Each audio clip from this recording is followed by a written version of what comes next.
Hi, Tobias here with another episode of Learn with Stash. We're here to guide you through money facts, investment hacks, and all the jargon, acronyms, and buzzwords you can shake a stick at. We can't all be finance bros, but we can sure learn a few of their little secrets. Excellent. And maybe that's better than being a finance bro. In this video, we'll cover fractional shares versus whole shares, how fractional shares work, and the pros and cons of investing in fractional shares. Let's dive right in.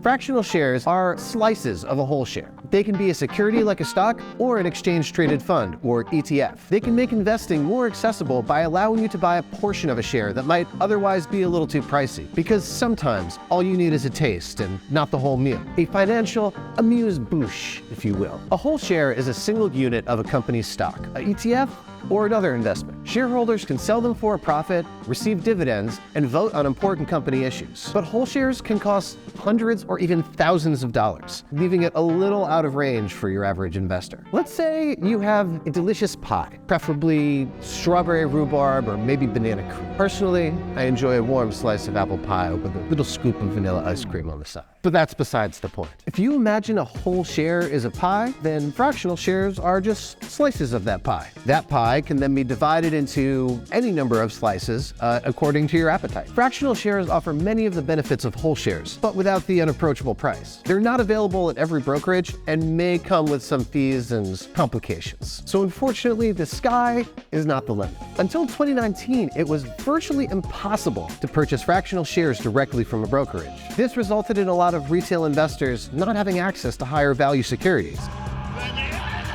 Brokers created fractional shares of popular investments, some priced at only a few dollars, to woo middle-income investors and give them a proverbial seat at the table. Now, for those of you who've been paying attention, fractional shares have opened some shiny new doors. The benefits include starting with an amount that matches your budget, investing in things that you believe in, having access to more expensive stocks. You can also explore investments in more types of securities and find more options for portfolio diversification. So, what are the drawbacks of purchasing fractional shares? Well, they vary a lot from broker to broker. You may find differences in trading rules, costs, fees, and more. As always, it's critical to do your research before investing in, well, anything, whether it's stocks or your best friend's poorly located fast food franchise. It's a pipe dream, Ryan, it'll never work. Potential disadvantages to consider include limits on what, where, and how you can sell, fees for trading fractional shares, and potentially lower dividend incomes and profit. You also won't have stock voting rights, you'll risk illiquid shares that are difficult to sell,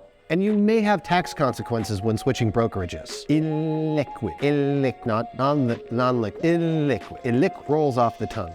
All right, it's Q&A time, so buckle up. You buckled? Still buckling? Buckled now? Buckled up. Our first question comes from Stacy. Actually, I don't know what they're called. They're not called Stacy. It's not Stacy. Do fractional shares add up to whole shares? So, yes, but not in your portfolio. A brokerage will buy a whole share of stock, slice it up, and then sell you fractional shares. Although it is possible to have enough fractional shares of stock to equal a whole share. Our next question is from Dan, not Dan. Do fractional shares pay dividends? So, yes. If a security pays dividends, a fractional shareholder receives a proportionate amount of those dividends. Let's say you invested in Mutual Fund D, and Mutual Fund D paid out $10 of dividends. If you owned half a share of Mutual Fund D, you'd receive $5, because 10 times 1/2 is $5. See, I math. Our next question comes from Queen. It's not Queen, that's a fun name though. Is it better to buy fractional shares or whole stocks? It's a preference thing. It's also a budget thing. Ultimately, that's a question every investor has to answer for themselves. But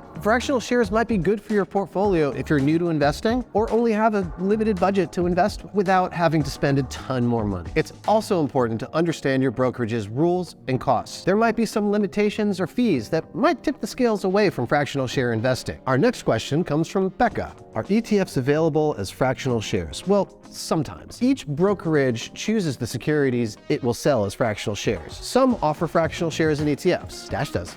And our last question comes from Joe. Joe's an easy name, why I chose it. Can you sell fractional shares? That's an important question. If you couldn't sell it, it wouldn't be very useful to you. As a general rule, brokerages will allow you to trade your fractional shares, but there might be different limits or costs involved depending on your brokerage. Also, your brokerage cannot guarantee liquidity. Liquidity measures how quickly or easily you can sell an investment without taking a loss. Lack of liquidity or illiquid shares can take longer to sell, meaning you might lose a little money. If you're interested in fractional share investing, you'll find options at many brokerages, including Stash. Take the time to do your research, and you may find yourself investing in the stock market with the confidence of a finance pro, but with a budget that won't give you sticker shock.